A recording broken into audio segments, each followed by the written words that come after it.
देवनारायण योजना के अंतर्गत जो बच्चे पढ़ रहे हैं। देखो, देवनारायण योजना में पहले बात कर लेते हैं। 2019 में जब आरक्षण तब राज्य सरकार ने केंद्र सरकार को चिट्ठी भेजी नवी अनुसूची में डालने के लिए आरक्षण को, जिससे कि कवच मिले। उसके बाद एक रिमाइंडर लेटर भी गया, लेकिन अभी तक ये नवी अनुसूची में गया नहीं। समाज को ज़रूरत है कि हमारा आरक्षण यथावत बना रहे, उससे छेड़छाड़ ना हो, इसलिए नवी अनुसूची की जरूरत है। और समाज पुख्ता तरीके से मांग कर रही है। नवी अनुसूची की मांग को लेकर के 15 तारीख को हम लोग बड़ौली गांव पलवल में भी मिलेंगे सबके सब, पूरे राजस्थान और बाकी स्टेट्स के लोग। ऐसा नहीं है कि वो राजस्थान के गुजर नवी अनुसूची में अपना आरक्षण मांग रहे हैं, बाकी स्टेट्स के लिए भी राजस्थान के गुजरों के लिए नवी अनुसूची में की पैरवी कर रहे हैं। कोई छोटी बात नहीं है, हमें चाहिए और इसके लिए हमें को जितना संघर्ष करना पड़ेगा हम करेंगे, पहले भी करते आ रहे हैं और आगे भी करेंगे। काफ़ी साल बीत गए सर, संघर्ष को लेकर खूब संघर्ष हुआ है, जाने भी गई, शहीद भी हुए। तो क्या लगता है कि सरकारें जो तत्कालीन सरकार थी या प्रेजेंट की सरकार थी, कहीं ना कहीं कमज़ोर हो गई? सरकारें तो कभी कमज़ोर नहीं होती, वो तो अपने स्ट्रेंथ में रहती है, इंटेंशंस में फ़र्क आ जाता है। अब आप ये देखिए, हमारे जो केस लगे करौली में, जो केस थे करीब 2 महीने पहले, केस निस्तारण की बात हुई थी, समझौते हुए थे। निस्तारण तो दूर की बात, उन केसेस के ऊपर कुर्की के नोटिस चले गए। मैंने सीएम साहब से भी बात करी, हमारे डिपार्टमेंट्स में भी बात करी, लेकिन वो कुर्की रुक नहीं पाई। लोग बेल के लिए अप्लाई किया। प्रोसिक्यूशन का काम था कि ये प्रोसिक्यूशन इसमें ज़्यादा अड़ंगा ना करे और हमारे केसों का निस्तारण हो, लेकिन वो बेल भी खारिज हो। हमें लगता है कि सीरियस मैटर नहीं है, लेकिन मैं इतना बता दूं कि समाज के लिए मैटर सीरियस है। हम इसको बहुत सीरियसली ले रहे हैं। हमारे केसेस की वापसी, हमारे देवनारायण योजना ढंग से चले, हॉस्टल्स के अंदर फीमेल हॉस्टल्स के अंदर वार्डन्स हो। आप ये देखिए कि हमारी एम्बुलेंसेस चलती थी, आज तो किसी को पता ही नहीं है कि वो एम्बुलेंसेस कहाँ चल रही है देवनारायण योजना। बहुत सारी चीज़ें हैं। इसके अलावा अगर हम बात करें रोस्टर प्रणाली, जिससे आरक्षण मिलता है, आरक्षण दे देते हैं पूरे राजस्थान को, 5% दे दिया, पूरे राजस्थान में लगा दिया, लेकिन जब उसका एग्जीक्यूशन होता है तो तहसील वहसील में कर देते हैं।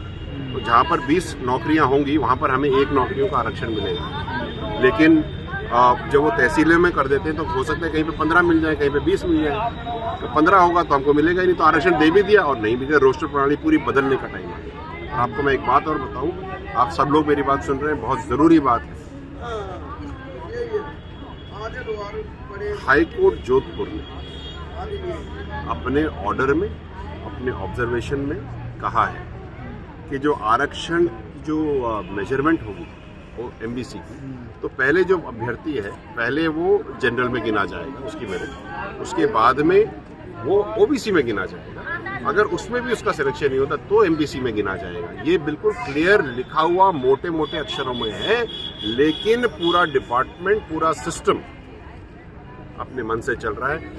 कोर्ट की ऑर्डर की सुनवाई नहीं कर रहा है। ये हमारे आरक्षण 2019 का जो आरक्षण आया उसके बाद का ये ऑर्डर है, जिसके अंदर में कुलदीप नाम के एक सरकारी वकील जो थे, AAG की तरफ से, उन्होंने खुद ये प्रोसेस लिखवाया है, ऑन रिकॉर्ड है। तो गुर्जर समाज, एमबीसी समाज की चीज़ों को हम लोग कॉन्शियसली सीरियस नहीं ले रहे हैं। समय आ गया सीरियस लेने का, क्योंकि तो समाज तो सीरियस है। समाज तो सीरियस रहा है, आंदोलन भी किए हैं, शहीद भी हुए हैं, लेकिन अब इन चीज़ों को जो धरातल तक उतारने का जो सिस्टम है, कैसे आप फॉलो करेंगे? तो बड़ी जिम्मेदारी है, क्योंकि इसी पगड़ी को अपने फादर साहब पहनते थे और बड़ी जिम्मेदारी निभाई थी। देखिए क्या होता है कि आप किसी भी गवर्नमेंट को, किसी भी व्यक्ति को थोड़ा समय देते हैं कि ठीक है, एक बार आप समझ लो, फिर हम आपसे बात करेंगे। अब 1 साल हो गया समझने का, अब बात करने का समय आ गया और एग्जीक्यूट करने का समय आ गया। कि हमारे तो सीधी सीधी 2.5 टप्पे की बात है, या तो हमारे काम कर लो, नहीं तो फिर हम आपसे बात कर लेंगे, बात करने के बाद भी नहीं बनेगी तो फिर और कर लेंगे, और कुछ करना होगा तो वो भी कर लेंगे। लेकिन बात इम्पोर्टेंट बात यह है 5% आरक्षण लागू रहे, 9वीं अनुसूची चालू रहे, देवनारायण योजना अक्षर से उसकी पालना हो। जो देवनारायण योजना हमने सोच करके 73 शहीद हुए थे, लोगों ने मिलकर के, कर्नल साहब ने मिलकर के जिसकी परिकल्पना रची, आज धरातल में वो देवनारायण योजना है ही नहीं। जिम्मेदार किसको मानते हैं, कौन है? मैं किसी एक व्यक्ति को जिम्मेदार नहीं मानता, क्योंकि अगर एक व्यक्ति की गलती होती तो दूसरा उसको पकड़ लेता है। It is a systematic failure. आप फेलियर की बात कर रहे हैं, लेकिन जो अब तक जो बातें सामने आ रही है, ऐसा नहीं लग रहा है कि शायद पॉलिटिक्स के भेंट चढ़ता जा रहा है? नहीं चढ़ने देंगे पॉलिटिक्स के भेंट, गुर्जर समाज को, एमबीसी समाज को नहीं चढ़ने देंगे। ये आप हमसे मान लीजिए हमारी बात को, ये सच्चाई है। हमारा पहला ध्येय हमारा समाज, हमारी आने वाली नस्लें, उनका भविष्य, बाकी सब चीज बात है।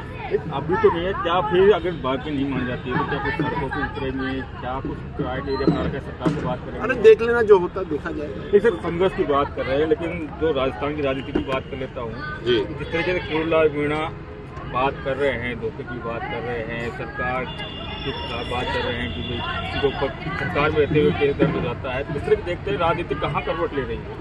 पता ही नहीं साहब, जो कर रहे हैं वो करवट देखेंगे, हम तो अपना समाज का देखेंगे।